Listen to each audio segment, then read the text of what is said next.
This is New Orleans today. For more than 200 years, mistress of the Mississippi, queen of the Gulf. Traditionally known the world over as a sleepy land of dreams and Mardi Gras, blues and bouillabaisse, jazz and jambalaya. The Vieux Carré, the French Quarter, practically deserted by day, crowded with thrill seekers and tourists by night. But in the last dozen years, New Orleans has come wide awake, full of ambition, made itself the second largest port in the United States, next to New York. Annually, 3,000 ships use the fine harbor facilities, handling nearly $2 billion worth of cargo. Fortunately, so far, the port of the legendary Jean Lafitte has been free of the dock pirates and racketeers who have been stealing $250 million a year in New York Harbor alone. Has New Orleans been painstakingly vigilant or just plain lucky? Senator Ellender of Louisiana has this to say.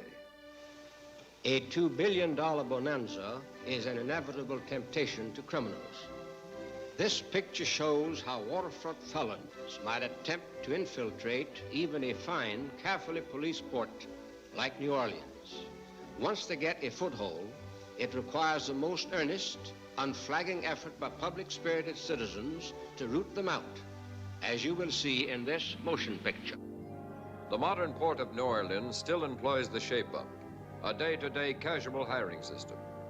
The shape-up has been called an open invitation to waterfront criminals. But in New Orleans, this hiring system seems to be working out. Keith Morrell. Bob Blake. H. Gillens. Brother. Yeah. Tankerson. Yeah. Shell. Yeah. T. Simpson. A. Landry. S. Shields. R. Willis. Kelly. Yeah. All right, take your lift tractor and start with that pile over there. Hi, Peterson. Mr. Temple. You running a tour service, Riley? Nope, just bringing my boys on the job. Louis, take 2 men and put them on that crane back there and see how many lifts you need. This is not Pacific Street Wharf, Riley. What do you think you're doing? Did Mr. Temple tell you? I was hoping this wouldn't happen. Zero Saxon's just contracted to unload all Golden Gulf ships. Here, take a look. You have the Golden Gulf contract, Mr. Temple. Hey, Bud, can you tell me where I can find the Delta Surplus and Salvage Yard? Apparently I had the contract. Looks like Zero underbid me. You gonna let Zero take over this wharf and put our guys out of work? They ain't gonna be in no condition to wait tonight. That's what you think.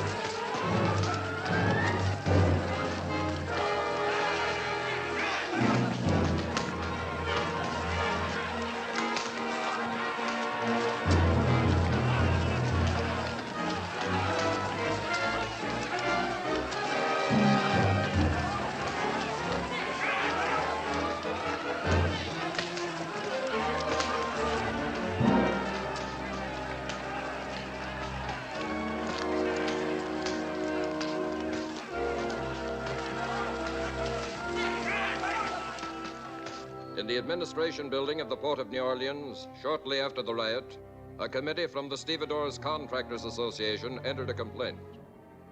Wayne Brandon, an executive of the Port Commission, presided at the special hearing. Frank Bauer, president of Cheney Steamship Lines, was seated next to Howard Temple, the complainant. Jack Petty, business agent for the longshoremen, and Al Chittenden, president of ILA, were invited. Also Robert Chambers, representing the cargo insurance companies.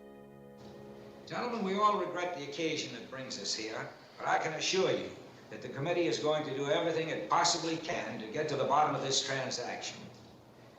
I'm assuming, of course, Mr. Saxon, that you are paying fair rates. Well, we check Mr. Saxon's wars regularly.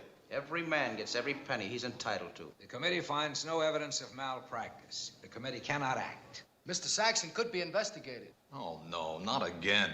Our ships have been using Zero Saxon stevedore operations for years, and we're satisfied. However, we've paid more insurance claims for pilfered cargo on Mr. Saxon's docks than on all the rest of the harbor. And investigation... Just 1 minute, Mr. Chambers. That ain't exactly accurate. I've been investigated so much. Let's talk facts. Did anybody report any stealing? But the lost claims. Lost cargo, Mr. Chambers, ain't pilferage. Check the drivers that pick up the wrong loads, or check the stuff that's supposed to be loaded on ships in foreign ports and ain't. If any of my workers are caught stealing, I'd crack down harder than any of you would. And the union will back me up on this, right, Al? Sure thing. Under the circumstances, I'm afraid that there's nothing that we can do or say, Mr. Temple. That will be all, Mr. Saxon.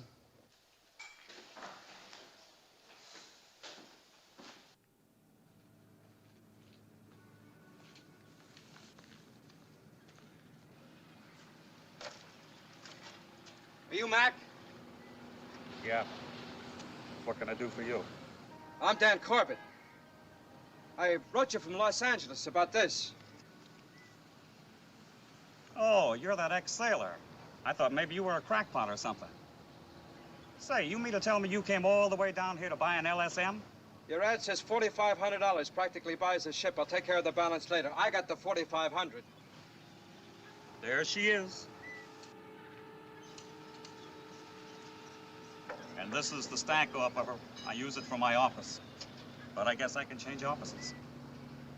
You want to go take a look at her? Yeah. Come on, let's go.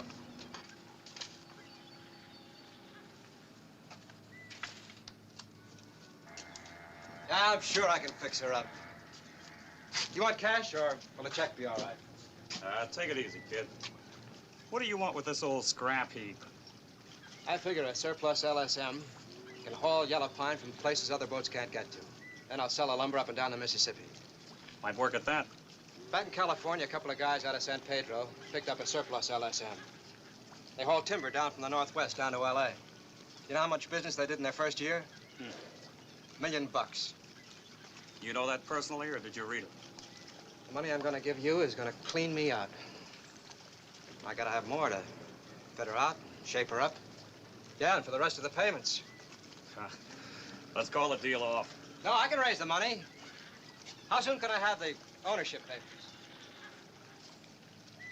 Just as soon as I can get some ink for this old fountain pen of mine. You sure you want to go through with this deal?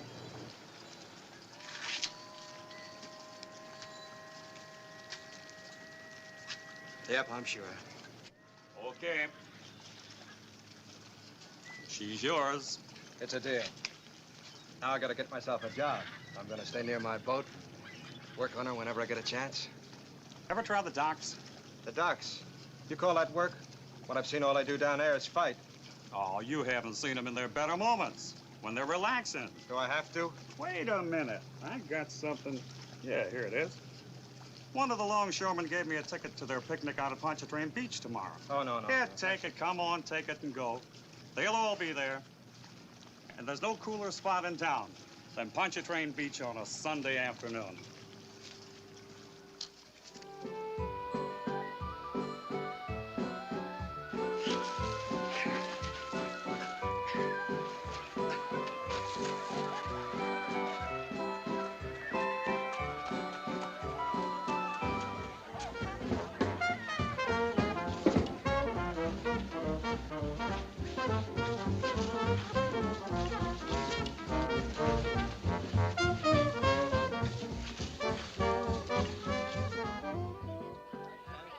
How many times can you ring the bell?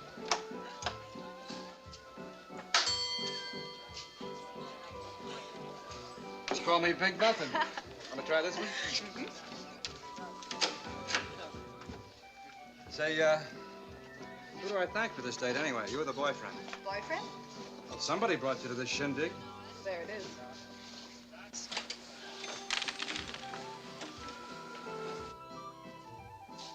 Is he blind? Well, Thanks. You in his local? What local?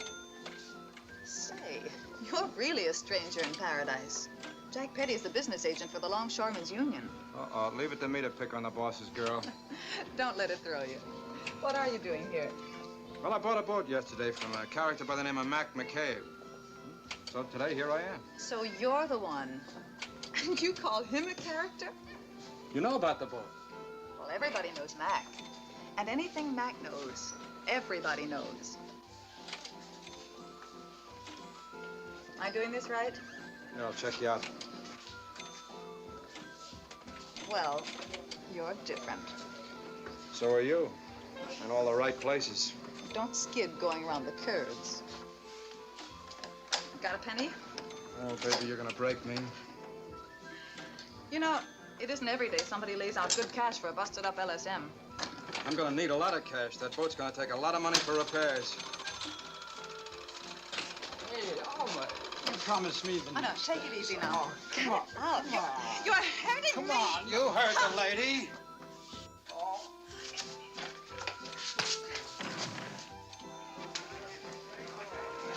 Mister, you can hit. You know what he is? Drunk?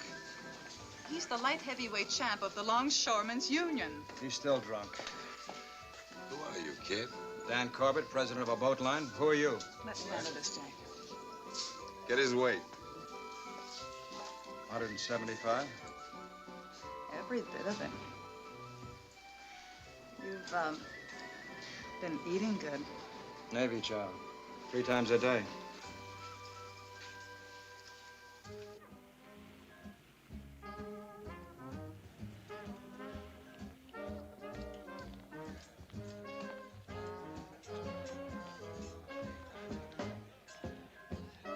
Hello, Pete. Hi, Alma. Coffee and donuts. I wouldn't kid you. Everyone at one time or another comes here to the Café du Monde. It's a way of saying goodnight. Oh, no, wait a minute.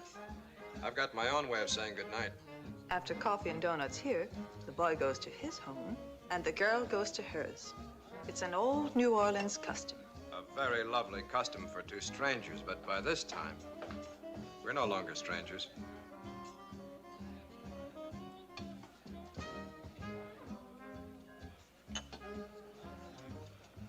Thanks, Pete. From where I'm sitting, you're still the same fellow I met at the beach today. And you should get to bed early and get up early and get yourself a job. You're very lovely and romantic, and I didn't hear a word you said. You still need a job. Like I told you, Jack Petty takes good care of his boys, and a smart boy can get ahead. All right. But I'd better stay close to you. Or you might forget. About the job, I mean. Let's not make like I'm a sparring partner. Okay. When do I see you again? I'll be around. I always am. Pop by the stevedore's office tomorrow. I'll try to have some news for you. Well, look, after coffee and donuts, aren't you going to show me any more old Louisiana customs tonight? After coffee and donuts, no more customs. Tonight.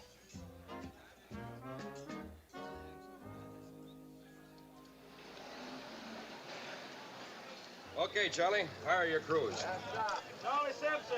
Oh! Alma Mae. Joe Riley. I'm Danny Corbett. Oh, I've heard about you. You're an ex-Navy man, huh? Jack Petty called about you. He likes to see a good fighter in action. Alma Mae called Petty. What's her interest? I wouldn't know. Check. So you own half of a ship, hmm? Why do you want to work here on the docks? Eat, learn the ropes. Might come in handy when I get set up. Got a big operation in mind? No, just want to get ahead, stay there. Check. Say, how come all these guys wear cigarettes behind their ears? That means they want to invest in a steady job. Come again? Look, there's 77 wharves in this port. And the only way that Zero Saxon can get enough contracts to keep his men busy is to underbid the other companies. It's just one of the tricks of the business. Oh, how can they underbid if they pay union rates? Unless they kick back. Kick back. You make it sound like a dirty word. A kickback's a kickback in any language. Sure. Let's say they invest their money. Every man wants to work for Zero Saxon because they know when they work for Saxon, they work every day. It pays off in the long run. Cigarette?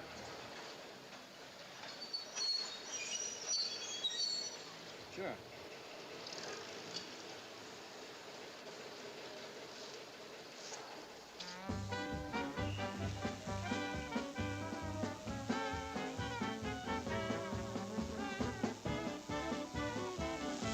Wives, they're all the same. They always like to keep you waiting. Music sounds good. Just wait until you taste these famous pork chops at Diamond Jim's. They're really something. Later on, we'll take you around town, show you the real New Orleans. Sounds great. But I still don't know anything about the date you've got for me. Ah, something special. Someone you'll really like to meet. Someone that's right up your alley.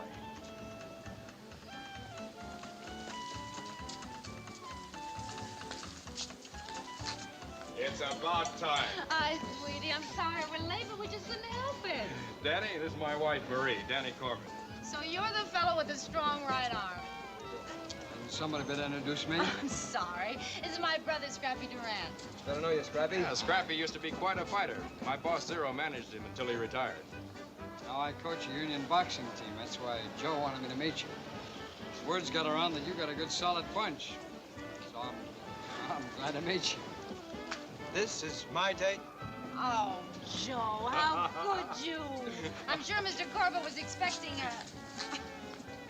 What were you expecting? Scrappy, he's lovely. Shall we join the ladies?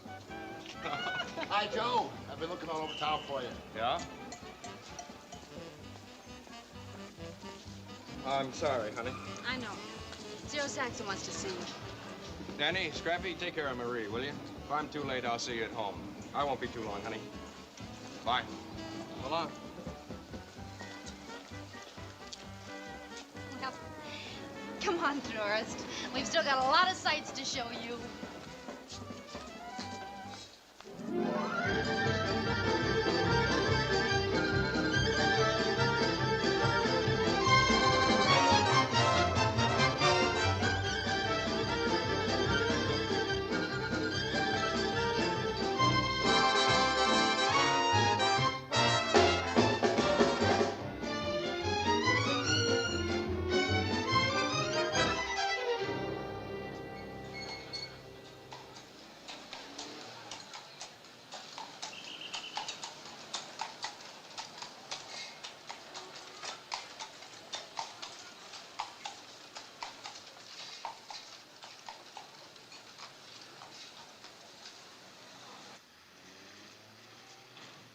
Keep the change.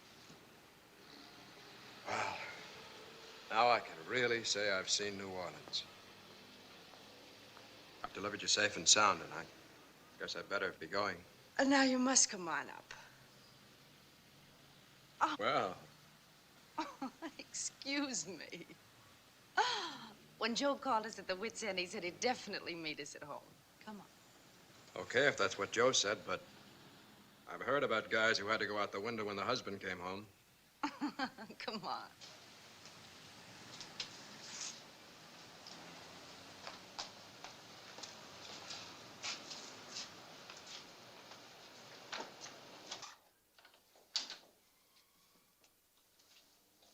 Joe?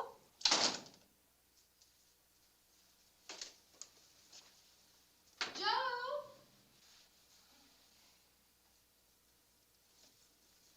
Maybe he's asleep on the balcony.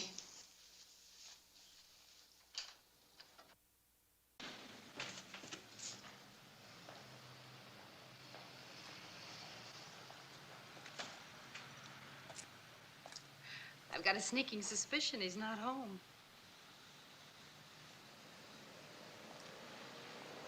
Sorry you were saddled with my brother and me. I guess it wasn't much fun. I had a swell time.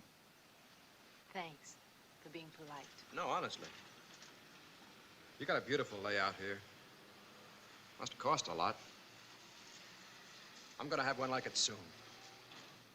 When your ship comes in? Oh, you heard about it too. My boat. It should be all mine in about a year. Doesn't that cost a lot of money? It does. But I'll get it somehow. Don't let it cost too much, Dan. What do you mean? You seem like a nice fellow. Stay that way. Nice. You sound like you expect something to happen. Why not? We're living on top of the waterfront. Anything can happen. Like what? I don't know any of the answers. Only questions. But if you're a nice guy like I think, well, nice guys get hurt easily. Nice girls get hurt, too. So take care of yourself. And Joe and Scrappy. You're the kind of people I like. So stay that way. Sure. Sure, we'll make a deal. We'll all watch over each other. Did I say something wrong? Let's have dinner together, all of us, sometime. Soon? Soon. So long, Marie. I said so long. Sorry. I was thinking. Thanks for everything. I'll see you to the door. No, don't bother. I can find my way out. Say good morning to Joe for me.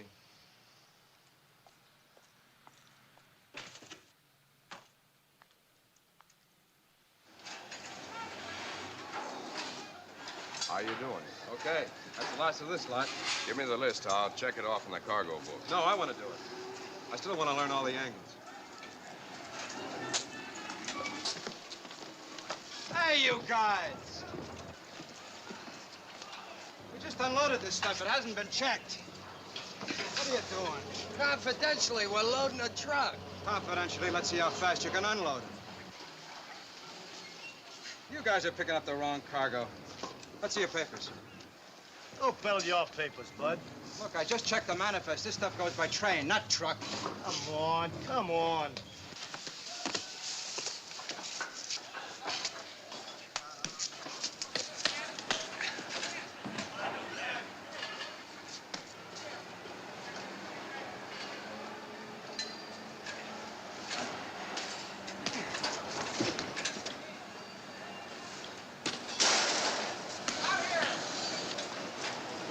Come on, Charlie. All right, break it up. Come on, break it up. What gives? You tell me. We're loading our truck, and this guy comes up and starts blowing up a storm. You're loading the wrong cargo. I tried to tell him, and then this joker slugged. It's all right. He's a new boy on the docks. He won't pull a trick like that again. Say, who's crazy here, you or me? All right, boys, let's move cargo. Come on, you men up there, too. Let's go. We're on Dr. Time. What's the idea of pulling a grandstand trick like that? I told you, Joe, they were moving the wrong cargo. Who's running this wharf, you or me? Look, if there's a mistake, whose responsibility is it, yours or mine? Okay, Joe, I guess I was overanxious. Go on, get back to work.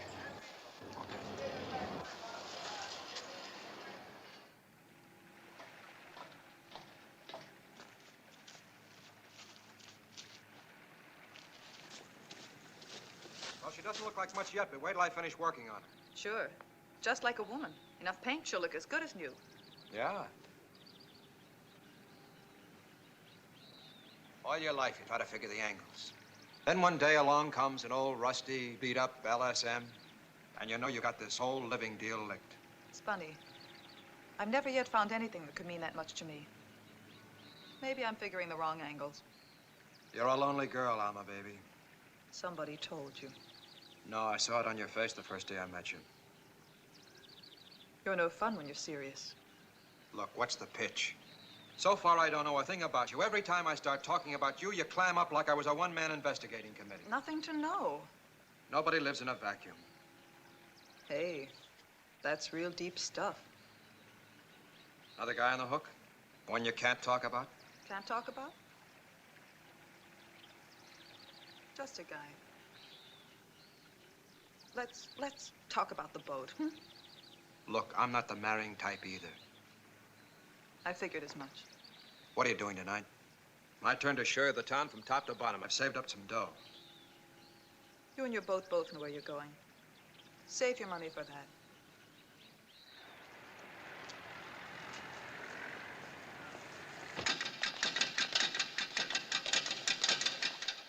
Hello, Hiya, Scrappy. Danny wants you to meet a friend of mine, Pete Herman. Pete's the ex-bantamweight champ of the world. Pete, this is Danny Corbett. And a friend of Scrappy's a friend of mine. Glad to know you, Pete. Hi, Petey. Hi, Scrappy. Hello, Ralph. Ralph, you know Danny Corbett? No, I don't believe I do. Danny, this is Ralph Tupaz. Hi, Danny. Glad to know you, Ralph. Pleasure. Pete, can I see you for a second? Excuse me. Let's go, Ralph. Sure. Changed your mind, huh? Decided to fight after all. I need the training to be a longshoreman. Huh? Mind if I use the gym? No, go ahead. It's all yours. Thanks a lot. Say, Scrappy. Yeah, Danny. You're a friend of Joe's, aren't you? Joe and Marie both, and my whole family. Why? Oh, nothing. I was just wondering how he does it, on what he makes as a dock boss. That apartment. Joe's all right, Danny. Well, I didn't say he wasn't. Just said they live very well. Now, look, if you think that Joe's all right, you hear? Stop shadow boxing with me. I like Joe, too, and Marie. Yeah, I kind of think you do, Dan. So? Well, Dan, it's like... I shouldn't talk it over with you. If not to a friend, who then? Well, it's got me worried, Dan. They're not as happy as they used to be. I thought that was one marriage that'd really work out, but now... And now I just don't know. I'm having dinner with them tonight. Huh? Some sort of celebration, Joe said. Yeah. Marie's making jambalaya. Yeah, that's it. I always thought it was the name of a song. What are they celebrating, you know? I know you got a good right hand, Danny.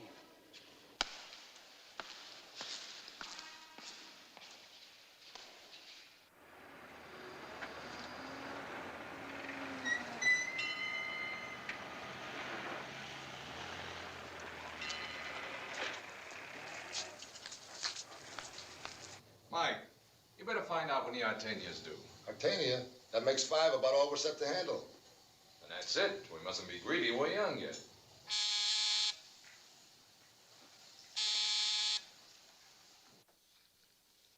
You smell nice. Even during business hours? Sure, honey. You're important business.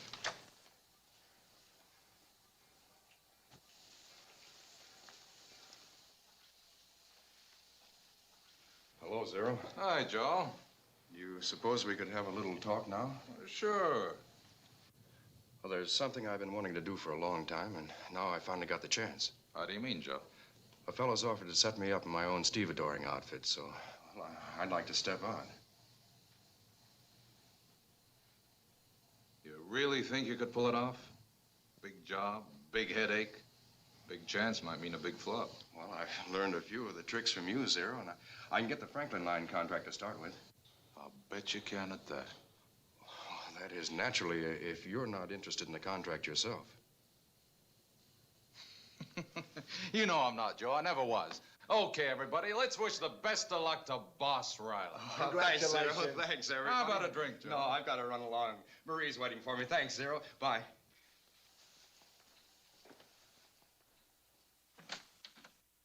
He's a nice guy. No? Say goodnight, honey. What? Go powder your nose or straighten your seams or something. Be a good girl, baby. Oh, sure.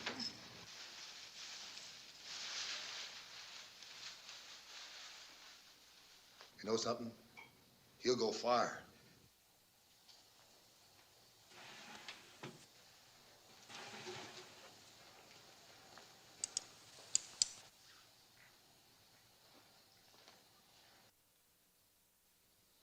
You gonna let him walk out just like that? Anytime he decides to talk and close us up. No kidding. Take care of that. I want it back. We don't get rid of it? Not yet. Come on. Bye, Zero.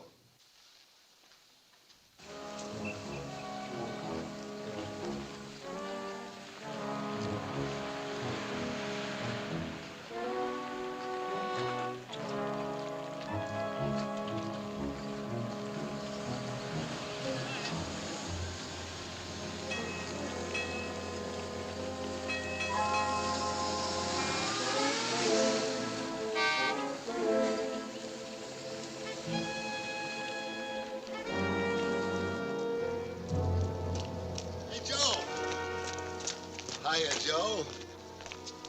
How about a drink? Well, look, it's like I told you upstairs, fellas. Marie's waiting for me with dinner. So she'll wait a little longer. Sure, what's the rush? Oh, it's really getting late. I gotta get going. Looks like your hand's kind of stuck to my arm. Let's go someplace. And talk.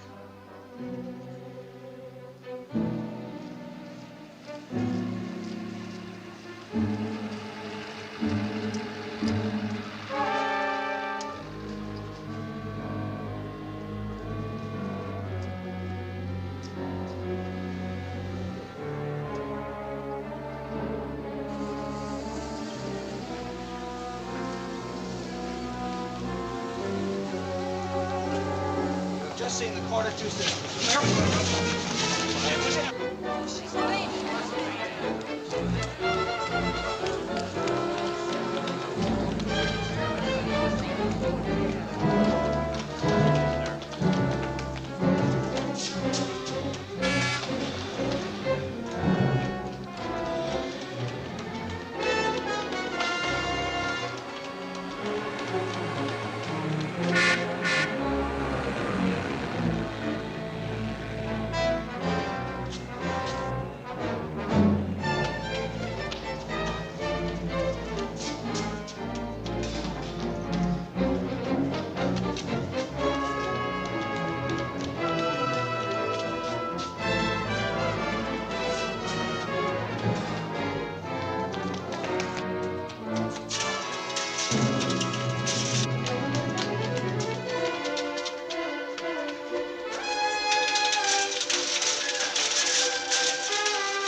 Joe's been working hard lately.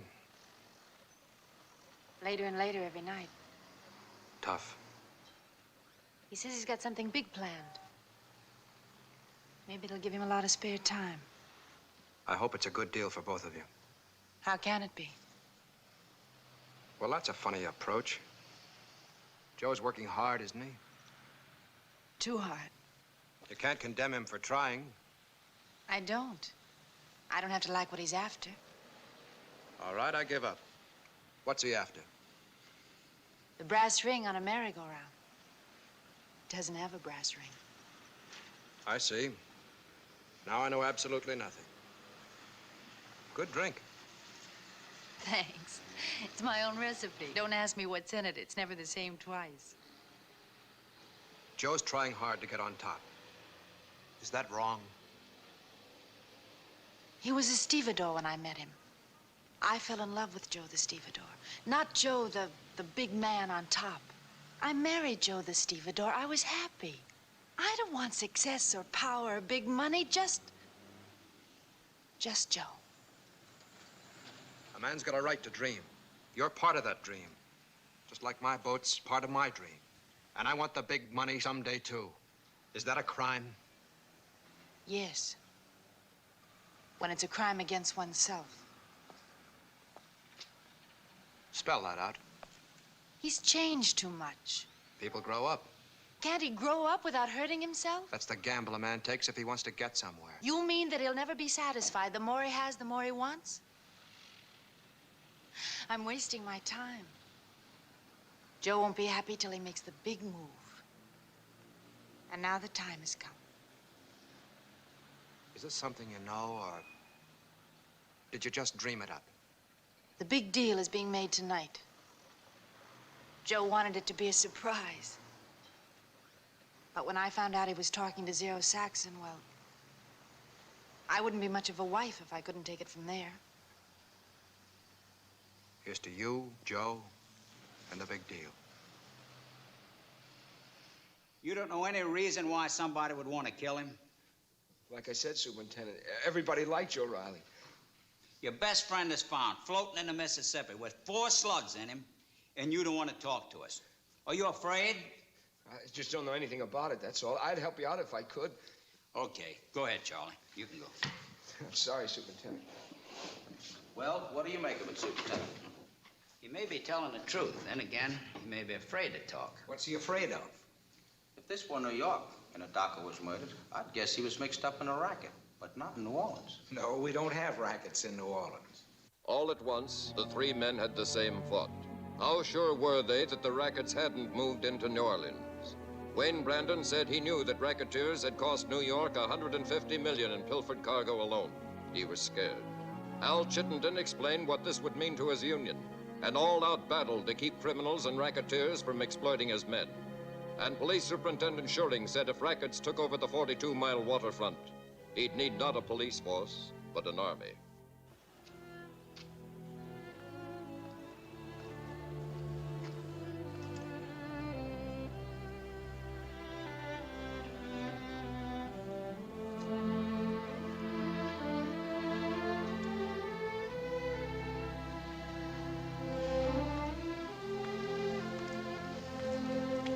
Hurry.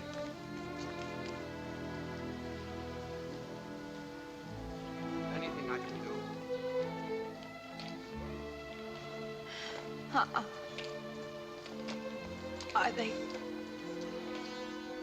Are they sure that it's Joe? Yeah. You know, you're wonderful taking it like this. I've cried for days. I don't think I can cry anymore.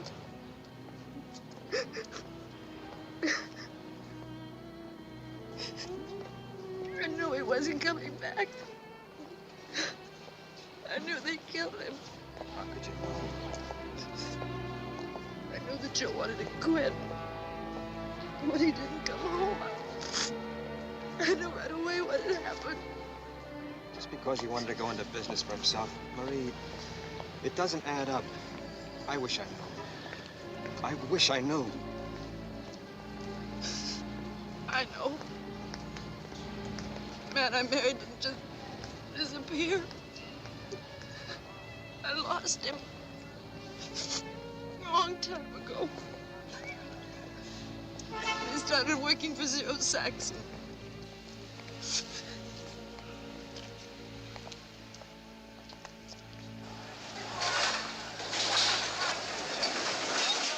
How are you, Mr. Saxon? Is there anything I can do for you, Mr. Saxon? No.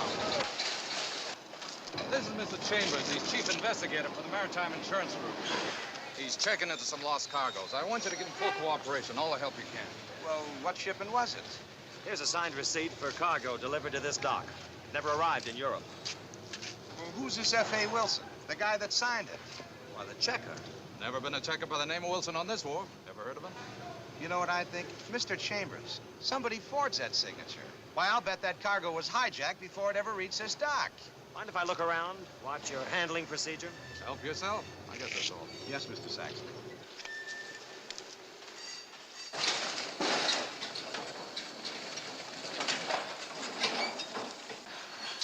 Look, Mac, I said nobody opened these crates. All right, then I won't move them. You pick on that load. Get your rig out of here. Or we call the union. Yeah. Go ahead, call him. Read the rules. The driver's got a right to examine any cargo. He can refuse to pick it up. What's the trouble, driver? Well, last time I picked up a load here, I got a hold of the wrong stuff. This time I want to see what I'm getting or I don't move it. Why don't you check the crate markings? I checked them last time. I still got the wrong cargo. I don't understand. Can't we open a couple of crates just to satisfy him? No, you let one driver open the crates, they'd all want to do it. But have pilferage and losses all over the docks. You have plenty of losses right now. What are you doing? Writing an order impounding the cargo. I have the authority. Impounding it? Maybe there's nothing wrong, but we've paid too many losses lately to take a chance. Mr. Chambers, I think you're putting yourself through a lot of trouble for nothing. We'll see. But you better warn your men, Saxon. I'm posting a guard on this wharf. And if anybody touches one of these crates before my investigation, he goes to jail.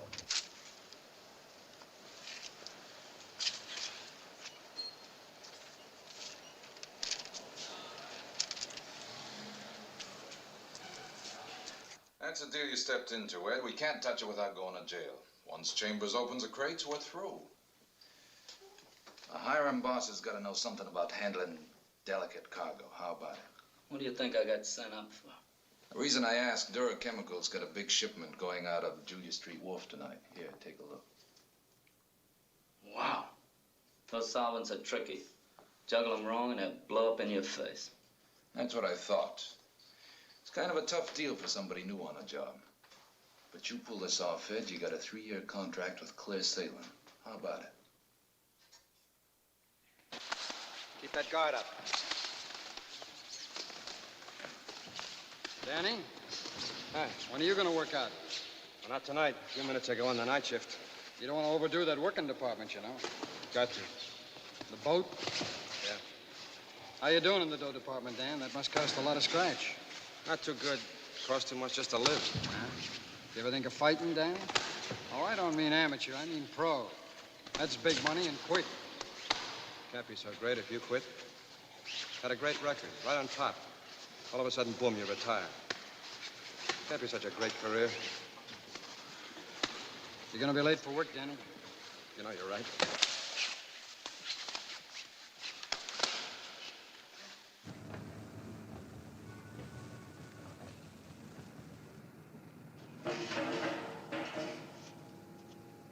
What are you, soft in the head?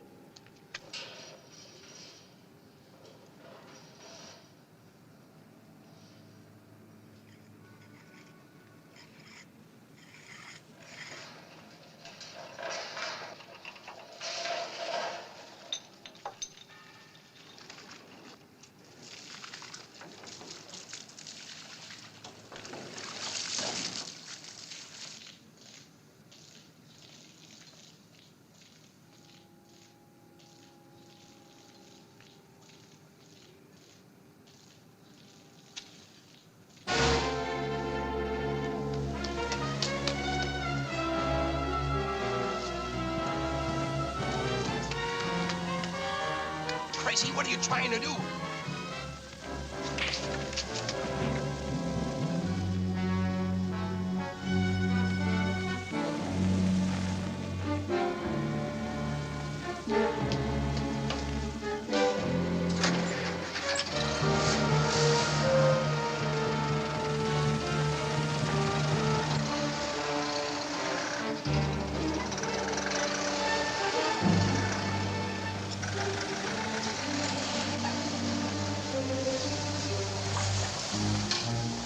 He lost up the whole deal. Stupid! Don't you call me that. He's gonna pull it off for us. It's rotten, Jack. That's what it is. It's rotten. I still don't see what you mean, Al. All right. Then I'll lay it on the line. I've been around this union a long time. I can smell a rotten setup a mile away. And I've been telling you for 3 hours, you got one in your local. You just let me What's explain. to explain? A foreman murdered, or an insurance investigator ties up cargo for examination? Go on. Explain why it just happens to be destroyed in a dock fire on one of your wharfs. Those things happen, Al. You know the waterfront. One of my boys stopped what could have been a big fire. Is that rotten? That doesn't explain why the men won't talk about the murder or the fire. They're afraid to talk. They're scared. Of what, Jack? How should I know? If they're scared, why don't they come to their business agent for help? I'll tell you why. They don't trust you. Well, if there is a mess, which I don't admit, don't I at least deserve a chance to clean it up myself? All right, Jack. I'll give you one last chance. Clean up this mess or you're through as business agent of your local. I don't understand. Don't anybody ever bring me any good news? I can't help it. Things are getting tough. You know what Chambers thinks about that fire. And making an ex-con your new hiring boss didn't help either. You gotta do something, Zero. You mean beside paying you all that grease? If Al cans me, I'm no good to you. Grease or no grease. If Al knew the local was solid for you, had confidence in you, trusted you, he wouldn't dare kick you out, would he? No, but how's he gonna think that? Well, supposing the boys threw you a testimonial dinner, sort of a spontaneous tribute to their business agent. I ain't heard anything about a spontaneous tribute. That's because we didn't tell him about it yet. Stupid. You're stupid. Don't worry, they'll kick in. They'll show up, too. You better get your tux clean. It ought to do it, Zero. It just ought to do it. You know something that would really put the nuts on the cake with Al? Give him a hero. For instance? For instance, a nice, clean boy who Jack Petty gave a break to on the docks. A boy who repaid his trust and confidence by putting out a fire that could have cost the city $1 million. Yeah, I already told Al about that young smoke eater. I might even do something for him myself. What was his name again? Yeah, what was his name again? Dan Corbett.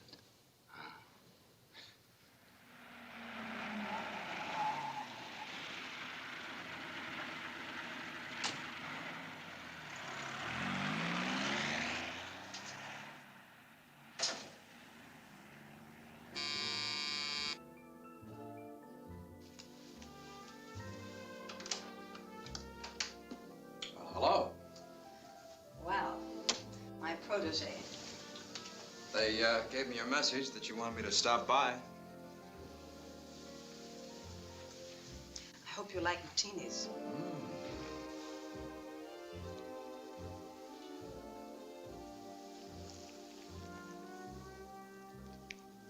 Thanks. Thank you. Zero thinks I'm quite a talent scout. What's the gag? No gag. You've got a bona fide invitation, and I've got to deliver you. What difference does it make to Zero whether I get to Jack Petty's dinner or not? You'll find out later. You know, you're quite a guy. Fighting, putting out fires.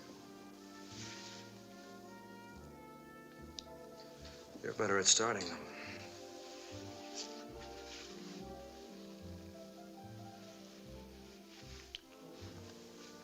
Thought you were Zero's friend. I'm my own friend. I do as I please.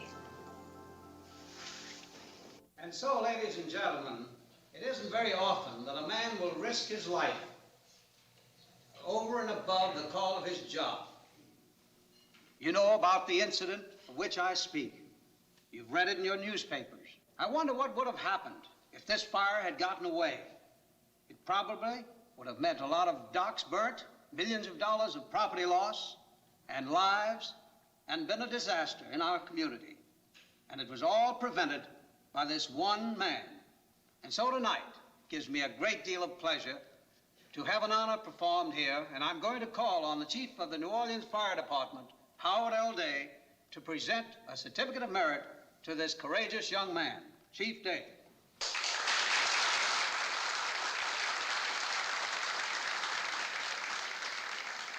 Thank you, Councilman Skiro. Ladies and gentlemen, on behalf of the citizens of New Orleans, it gives me great pleasure in presenting this certificate of merit to an outstanding hero, Mr. Daniel Corbett. What idea was that? Go on up. Go on.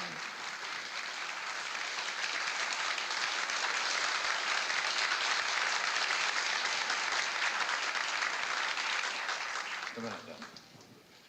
Now, I've got something to say.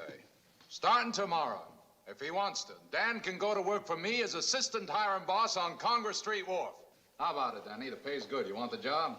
Do I?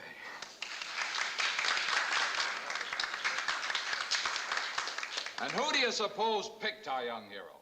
Gave him his break on the docks. That's right, our guest of honor, Jack Petty. Now, you know, Jack, he hates to make speeches. But even without speeches, Jack knows how we all feel about him. But in case he should ever forget, the boys in his local all chipped in and got him a little reminder. And I think it only proper that President Al of the Union should make a presentation. How about it? Danny, you just hit the jackpot. This is a beautiful solid gold cigarette case. And it's engraved to Jack Petty, a real guy from his boys.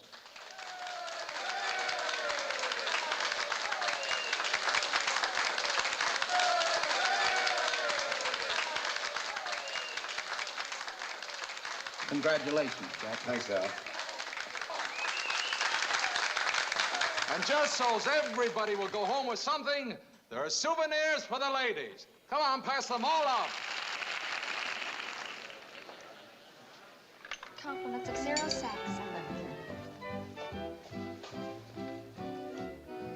Expensive stuff, huh? Zero always thinks things are okay if they smell pretty. Compliments of Zero Saxon. Cost every man on the dock a day's pay. I can't stay, Charlie. I came to a memorial tribute to Joe and nothing else. Yeah, I had enough laughs. Hi, everybody. Looks like my night to buy the drinks, huh? Congratulations on your new job, Danny. Thanks. Sure you make a lot of money with Zero. You make it sound like that's bad. That's just fine. Get it any way you can. That's what they always say. Coming? Night, Dan. Miss Worth. We were just leaving. Scrappy? I think I'll stick around a while, Marie. You go home with Sue and Charlie. Good night, sir. Charlie. Good night. Dan, can I talk to you a while alone? Go ahead. I'll dance with Zero. A little while, okay? Okay.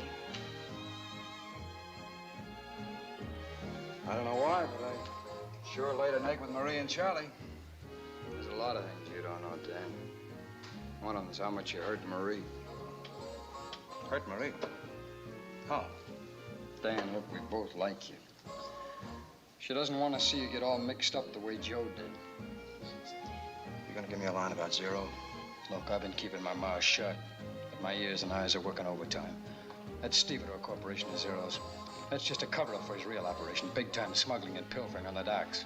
And that dame you're with tonight, she's the one that fingers the cargoes for him, where she only works in the Stevedore contracting office to get information for Zero. You're crazy. I've worked on Zero's docks. He couldn't possibly get away with it. Oh, yeah? Did you ever hear the old shell game? Find under which walnut is the pea. Where do you think he's doing it? All right. I'll explain it to you some other time. Maybe you're right. Maybe not. But why pick on me? I told you, Danny, we like you.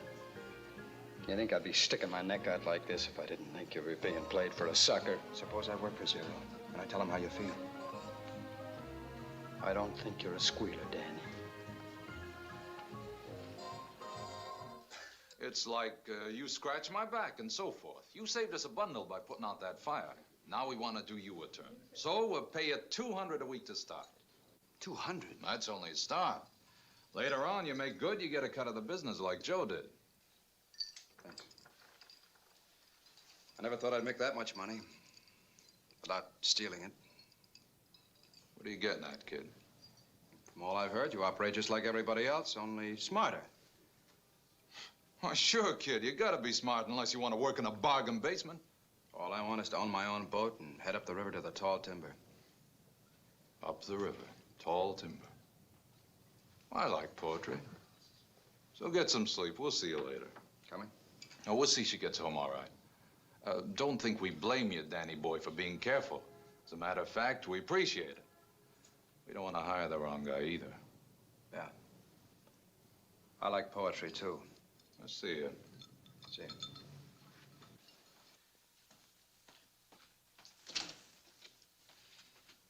Who got to him?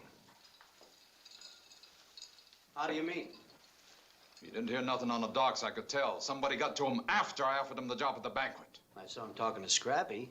They was yapping like two old maids. I noticed how Scrappy's changed ever since Joe Riley was killed. He just might talk too much. Marie's his sister, and he's her brother. You know what I mean? We can't stand the heat of another killing. Unless maybe we got Scrappy one more fight.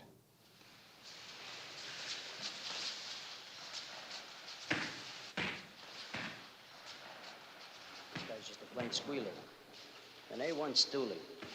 That's why you gotta be a little more careful who you talk to. The little punk went to the boss and told him everything you said. Do yourself a favor. From now on, keep your lip buttoned up. Let him go, stupid.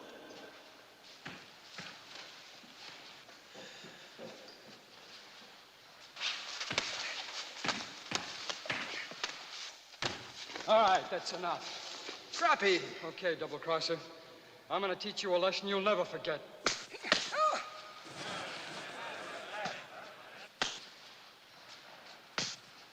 Come on, fight!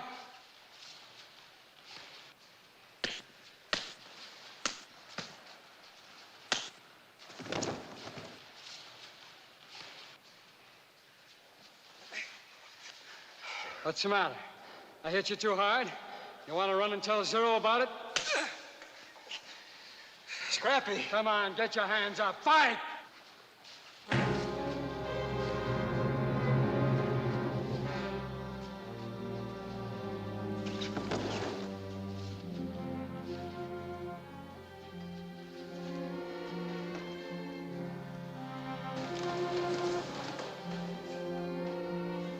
Dead. I couldn't. I didn't hit him that hard. What made it work out with you? You never worked out with anyone. He wasn't sparring. He came in the ring like a wild man. Funny. Just a couple of minutes ago, he was talking to Deuce and Big Mike. Now...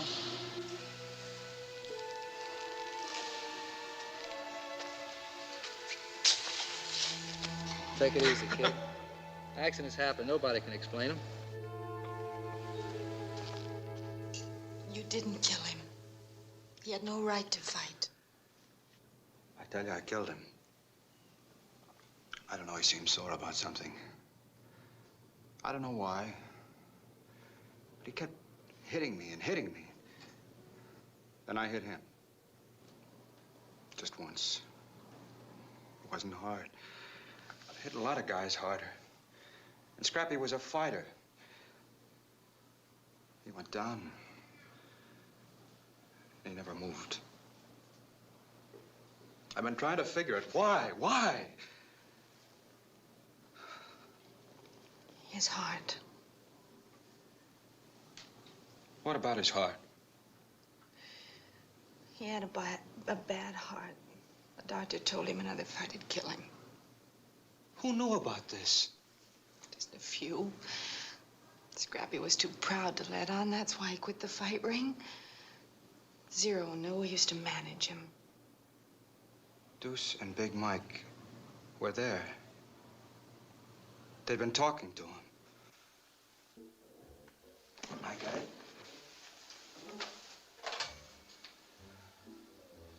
Let me have the Port Commission office, please. Brandon, please. Mr. Brandon.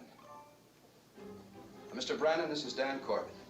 The secret meeting between Dan Corbett and Wayne Brandon took place in the private quarters of the Hampshire, an exclusive businessman's club. Brandon invited Police Superintendent Shearing and Al Chittenden to sit in with him. Dan began by telling them his idea of the reason for Scrappy's death. Somehow, through Mike and Deuce, Zero managed to get Scrappy in the ring with me. The rest you know. Just what is Zero's setup? Big-time pilfering, mainly. But with sidelines. Smuggling, kickbacks, special collections, short gangs. Now you see why I wanted you two here. I just don't see how Zero can get away with pilfering. It has to be a big operation with contacts to finger the cargoes. Zero's got a girl planted in the Stevedores Contracting Association. The checkers and dock bosses are in on it. He even operates the new Dixie truck line as a blind. But with labeled crates, ship's manifests, signed receipts, how can he manage it? Well, the way Scrappy explained it, it's like the old shell game. Here, I'll try to show you what I mean. Al, would you pass me a couple of those matches? A couple of them. The shells. But instead of using shells, Zero uses a ship, a warehouse, and a truck. Oh, yes. Instead of 1 P, he uses 2, just to make it more complicated. Now, let's say that this is the valuable cargo Zero wants. It's on the ship, and it's unloaded on, say, Poitras Street Wharf. Now, Zero sends down one of his trucks, brings in a load of crates marked exactly the same way as the valuable cargo. P number 2. In the dock warehouse, the papers are switched from the original cargo, the legitimate cargo, to the phony crates. The truck comes in, picks up the phony crates instead of the cargo it should have. And one of the insurance companies will lick. Try to trace that transaction back months later. Afterward, when things are quiet, Zero sends back his truck to pick up the valuable cargo. What about shipments going abroad? I just reverse the process, load the phony crates on the ship. By law, Zero has to keep exact dock records. They've been inspected, so he'd have to doctor the cargo book and keep a file of phony invoices. And Gene Lafitte thought he was a pirate. All we have to do now is to tail Zero's new Dixie trucks whenever one leaves the docks. No, that's no good. Because that cargo may be reloaded 2 or 3 times. Maybe even recrated. Even so, if we stop the trucks, we stop Zero. Until we find out where the trucks finally end up. What about radio? The Navy used radio oscillators and directional antenna as locators. Now, if we could plant one of those small transmitting oscillators in the stolen cargo on the docks, why, your radio cars would have no trouble following that cargo, no matter how many times it was transshipped. Our radio section could rig up the oscillators, but then... what? But there's still a matter of planting them in the right cargoes. I think I could take care of that. Zero just made me assistant dock boss. I could keep that job until the oscillators are planted. I guess I don't have to warn you if Zero should find out you talked to us. No, you don't. I remember what happened to Joe Riley and Scrappy. Brandon will notify you when the oscillators are ready. Then it'll be up to you. You'll be on your own. Be careful. Good luck. It'll be worth a try. Thank you, gentlemen. Not long after the meeting, Dan got his chance to place one of the oscillators.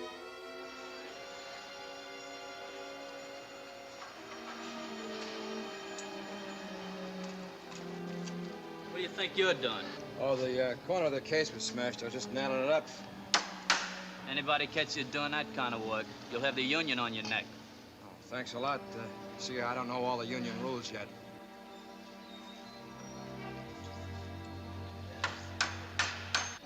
As soon as Zero Saxon's new Dixie truck pulled out with the shipment containing the oscillator, the police car's antenna was quick to spot it, and it was easy to follow the shipment.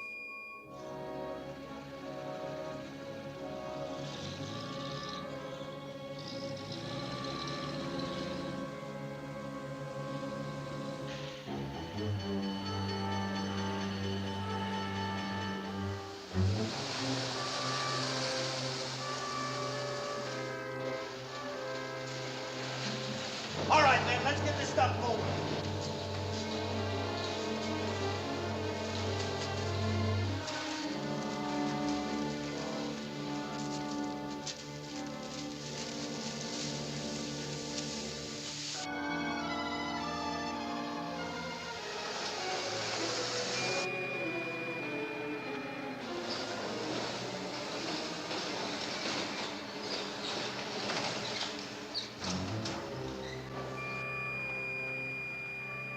Target stopped.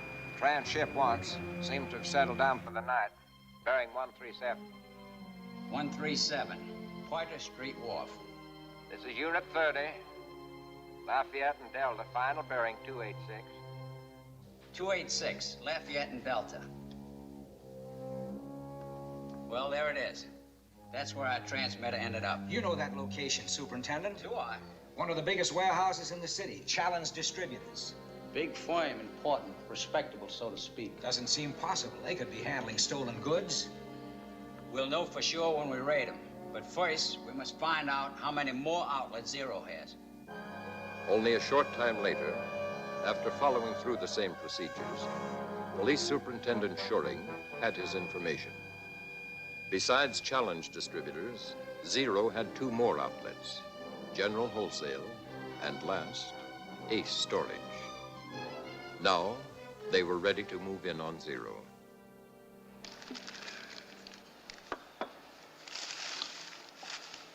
Hey, Frank, what's this all about?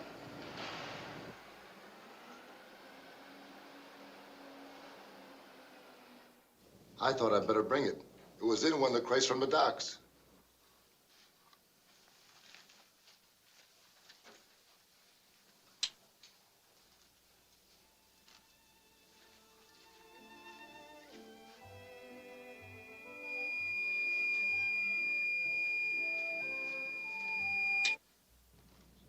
Too smart. I don't like clever people. What is it, Zero? It's a small transmitter to trace those crates by radio. The police? You better pack all this stuff back in the crates like it was. Get it back on the docks pronto. What about the dock records? They check those receipts against the cargo book. We'll fix the records. Get going. What are you doing? Thought I'd call up and get the boys started. If they planted oscillators, that bugged the phone too. Do as I told you. Okay, Zero. This thing didn't crawl in that crate by itself. Somebody helped it. Somebody who's a little too clever to be around anywhere.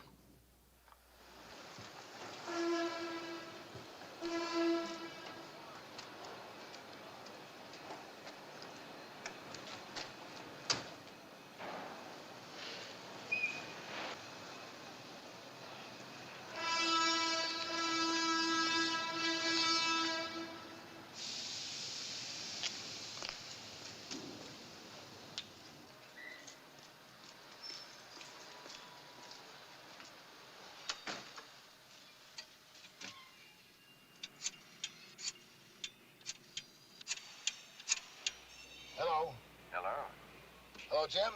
Yeah. This is Mike. Look, I think there's an undercover police car across the street, so I can't come in. The boss wants you to pack all those crates. All of them. Yeah. Boss wants you to pack all those crates, just like they were, and get them back to the docks. What? What about the wreck? Zero will take care of that. You just get those crates back to the dock quick. Right. If that cargo gets back on the docks, our evidence is gone. If we stop the trucks, they'll know we're monitoring their warehouse calls. I think we can fix that.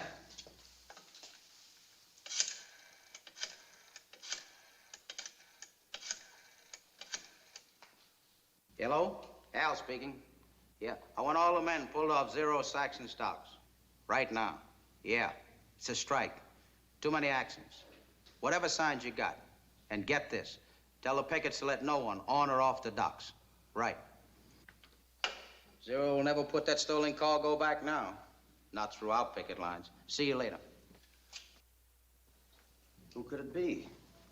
We checked on everybody had a chance to do it. Could it be Alma Mae? Chance to do what? Plan an escalade, or you know what I mean. Something you put in a crate or something like that. A what? She didn't do it. Oh. It had to be planted on the docks. Whoever did it knew what we were after. Opened the crate, stuck it in, then nailed it up again. Have you checked Dan Corbett? Why? I caught him nailing up one of those crates. He said it was smashed. Nah, he's too new. He could never figure out the setup this fast. Wait a minute. He's clever. He's smart. And he talked to Scrappy a little too much. Ed, you better bring him up here, quick. Zero, I think you're right.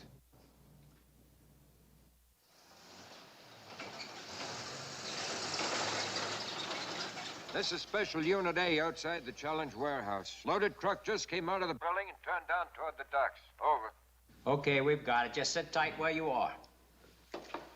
This is Superintendent Shuring. Dispatch the 3 special details to the warehouse. I'll be with the dock detail.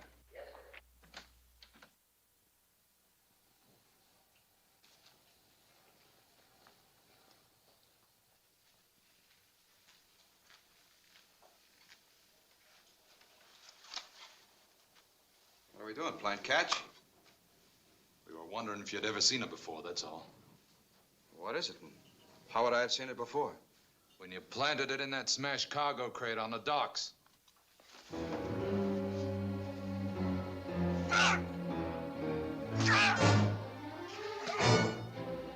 Very clever and smart, Danny boy. Now don't start acting dumb. Talk.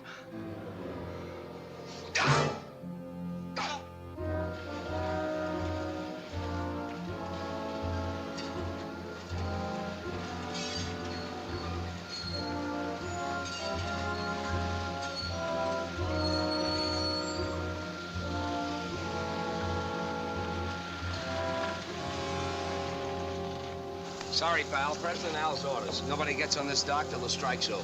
What do you want me to do? Beat it. Okay, okay.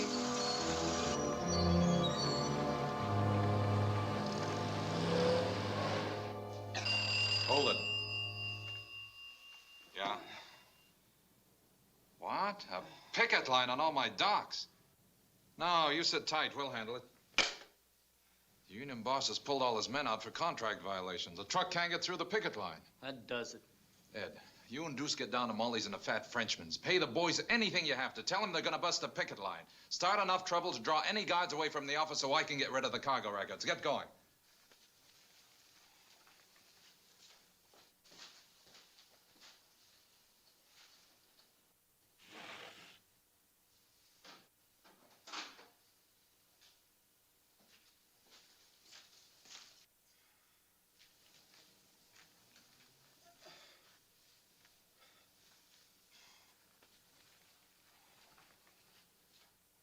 Why give him a gun? Because it's the one that killed Joe Riley, that's why. If he has talked, a nice murder charge complete with a beautiful set of fingerprints might make him change his testimony. I'll leave you to watch him.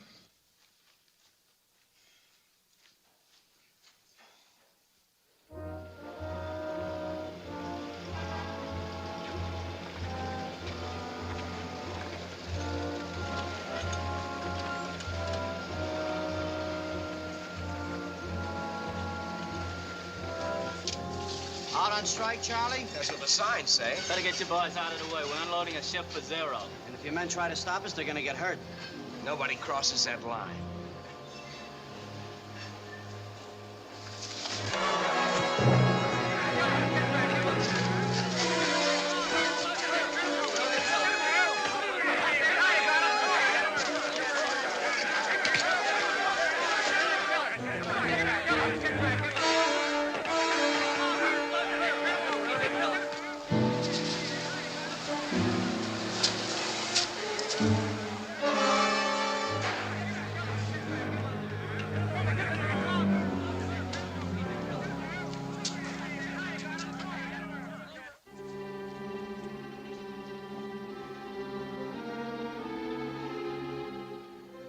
They'll give you a break.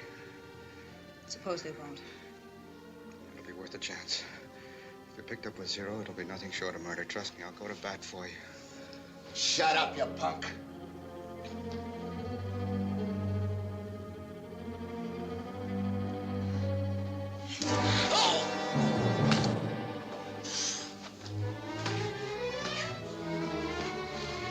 All right, Danny boy. Now you can tell the police I helped you.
Shape, and she's almost mine.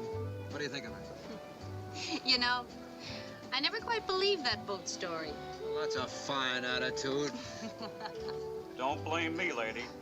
I tried to talk him out of it. We interrupt this program for a special news bulletin on the Zero Saxon case. On the basis of additional evidence from the New Orleans Police Crime Laboratory, the grand jury this morning indicted Floyd Zero Saxon for the murder of Joe Riley. Ballistic tests proved conclusively that the bullets taken from a young longshoreman named Corbett were fired from the same gun as those found. You know, it's lucky Zero was such a good shot. Just suppose he missed you. Say, if you two are gonna start painting the boat, you better get going. Okay, Captain.